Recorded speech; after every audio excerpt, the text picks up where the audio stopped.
Paleng QRPH Plus umarangkada na sa Manolo Fortich, Bukidnon Public Market. Kasabay nito nakikipag-ugnayan ang LGU sa DICT para sa pampublikong Wi-Fi system.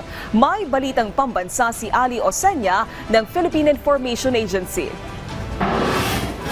Maaari na ngayong magsagawa ng cashless transactions ang mga market vendor, sari-sari store owners at TriCab drivers na karamihan ay walang access sa formal na banking system ng ligtas at secure.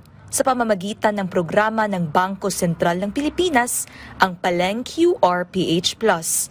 Inilunsad ng munisipyo ng Manolo Fortich, Bukidnon, katuwang Bangko Sentral ng Pilipinas, Cagayan de Oro Branch, at Department of the Interior and Local Government, ang Paleng QRPH Plus sa Tangkulan Public Market, Manolo Fortich, Bukidnon.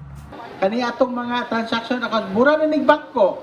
Madepositihan mo, mapadalahan ka, makapadala ka.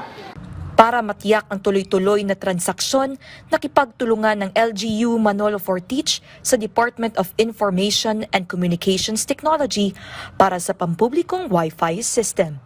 Convenience sa amo ang kanang palengke QRPH kay ngano kanang dili nami mag-adtog magdagandagan o magpasukli nami ngunana bitaw kay wala mi sukli.